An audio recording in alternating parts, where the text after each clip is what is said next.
ఈరోజు జగన్మోహన్ రెడ్డి గారు press meet పెట్టాడు.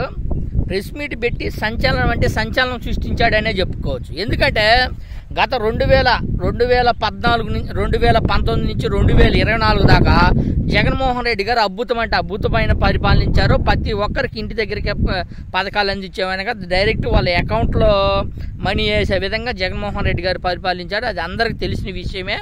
తర్వాత 2024 కూటమి ప్రభుత్వం గెలిచింది. కూటమి ప్రభుత్వం గెలిచిన తర్వాత గెలవక ముందు అసలు అలివిగానే హామీలు ఇచ్చారు.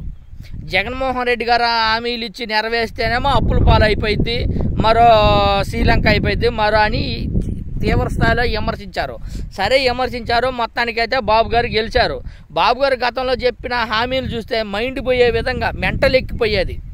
ఏమని యువతకి ఉద్యోగాలు ఇస్తాము, విపరీతంగా ఇంటి దగ్గరే కూర్చొని మీకు వర్క్ ఫ్రమ్ హోమ్ కల్పిస్తాము. అసలు మామూలుగా కాదు, ఇలాంటి కొన్ని ఇంటే మైండ్ దొబ్బింది నాకు. కానీ ఇదేంద్రా బాబు గారు ఎలాంటి చెబుతారు, ఇంటి దగ్గరే వర్క్ కల్పిస్తానంటాడు, ప్రపంచ దేశాలకు అనుసంధానం చేస్తానంటాడు. ఇదేందో మళ్ళీ జగన్మోహన్ రెడ్డి గారు ఒక్కరికి ఇస్తానంటే నేను ఇంట్లో ఎంతమందికి ఉంటే అంతమందికి ఇస్తానంటాడు.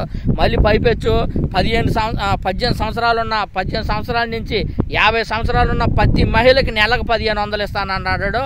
మరి ఇది శ్రీలంక అయిద్దో మరో జింబాంబే అయిద్దో మరి బాబు గారికి తెలవాలన్నట్టుగా ఆశ్చర్యపోయినాం. అయితే 2024 గెలిచిన తర్వాత కూటమి ప్రభుత్వం ఏదైతే పవన్ కళ్యాణ్ గారు కానీ, లోకేష్ బాబు గారు కానీ, చంద్రబాబు నాయుడు గారు కానీ ఏదైతే హామీలు ఇచ్చారు కదా, ఏదైతే ప్రతి మహిళకి 1500, 3 సంవత్సరానికి 3 సిలిండర్లు, ఉచిత బస్సులు, యువతకి ఉద్యోగాలు, తర్వాత తల్లికి వందనం, హైలైట్ అయితే తల్లికి వందనం ఇదొకటి. తర్వాత ఉద్యోగం లేని వాళ్ళకి నెలకు 3000 ఇస్తామని అన్నారు. అవి ఇప్పుడు గెలిచి 2 నెలలు అవుతున్నా దీనికి ఊసేదేదు. మొట్టమొదటిగా పింఛన్ అన్నారు, పింఛన్ కొంతమందికి పంచారు, కొంతమంది అదే వైసీపీకి సంబంధించిన వాళ్ళకి క్యాన్సిల్ చేశారు, అయిపోయింది కథ అది. తర్వాత ఉచిత ఇసుక అన్నారు, ఉచిత ఇసుక కానీ ఏందన్నారు, అక్కడికి డిపో దగ్గరకు పోయారక ఉచిత ఇసుక అన్నారు కదా అని ట్రాక్టర్లు వేసుకొని పోతే ఆడికి పోయారక టన్నుకు 1400 వసూలు చేశారు. ఇదేందిరా స్వామి అంటే మాకు అక్కడి నుంచి తీసుకొచ్చారు, ఇక్కడ పడితే మీరు కట్టాల్సిందని. అప్పుడు ఉచిత ఇసుక ఆడైంది. అప్పుడు మీరు గతంలో ఇచ్చినట్టుగా ఇచ్చారు కదా, ఆ స్థాయిలో విమర్శించి అయిపోయింది. తర్వాత మొత్తానికి తల్లికి వందనం, లేకపోతే ఫ్రీ బస్సు, మహిళలకు ఫ్రీ ఉచిత బస్సు ఇస్తామన్నారు కదా, దీని గురించి కనీసం దాన్ని ఊసేయడం లేదు. నిన్న అసెంబ్లీలో లోకేష్ బాబు గారు తల్లికి వందనం ఇచ్చే పథకం కింద దీనికి రూట్ మ్యాప్ వేద్దాము, రూట్ మ్యాప్ వేపించి అందరు అధికారులను కూర్చోబెట్టి సమీక్షించి అప్పుడు వేస్తాము, ఈ సంవత్సరం కాదు వచ్చే సంవత్సరం ఇస్తామని కొండబద్దలు కొట్టేసినట్టు చెప్పేశాడు. అంటే ఈ సంవత్సరం తల్లికి వందనం క్యాన్సిల్ అయినట్టే కదా మొత్తానికి.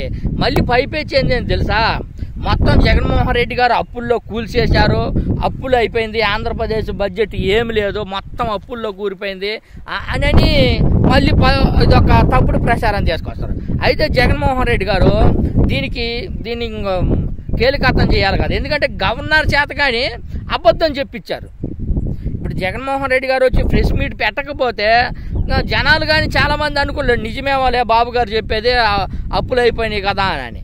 కానీ వాస్తవాలు ఏదైతే జగన్మోహన్ రెడ్డి గారు ఇప్పుడు వచ్చి ప్రెస్ మీట్ పెట్టిన తర్వాత వాస్తవాలన్నీ బట్టబయనే చెప్పుకోవచ్చు. అయితే జగన్మోహన్ రెడ్డి గారు మేము ఏదైతే దిగిపోయే టయానికి ఇప్పుడు ఏదైతే తప్పుడు ప్రచారం చేస్తున్నారో 14,000 కోట్లు అప్పు ఉంది, 14,000 కోట్లు అప్పు చేసిపోయినారు జగన్మోహన్ రెడ్డి గారు, గత ప్రభుత్వం మొత్తం ఇది చేసిందని తప్పుడు ప్రచారం చేస్తున్నారు. అవన్నీ అవాస్తవాలు. మేము ఏదైతే వైసీపీ పార్టీ దిగిపోయే టయానికి మొత్తం 5,000 కోట్లే అప్పు ఉంది, వీళ్ళేమో 14,000 కోట్లు అని విపరీతంగా తప్పుడు ప్రచారం చేస్తున్నారని పాపం నీట్గా జగన్మోహన్ రెడ్డి గారు దానికి నీట్గా క్లియర్ కట్గా మొత్తం ప్రజలకి ఆ ప్రెస్ మీడియాకి తలా ఒక పేపర్ పంచండి, ఎవరిది తప్పు, ఎవరిది వాస్తవమా, ఎవరిది అబద్ధాలా అని ప్రజలందరికీ తెలవాలని ప్రెస్ వాళ్ళందరికీ తలా ఒక పేపర్ పంచండి అని చెప్పేసి చూడండి. మరి వీళ్ళేమో 14 కోట్లు, బాబు గారేమో హామీలు నెరవేర్చేది పక్కకు పెట్టి మొత్తం లో బడ్జెట్ ఉంది, మొత్తం ఏం లేదు, ఆంధ్రప్రదేశ్ అప్పుల్లో కూరుకుపోయింది అని అంటావు. పవన్ కళ్యాణ్ గారు కానీ మొన్న మా ఆఫీస్లో ఫర్నిచర్ నేనే తెచ్చుకుంటా, నేను జీతంగా తీసుకోను అని కబుర్లు చెబుతున్నాడు.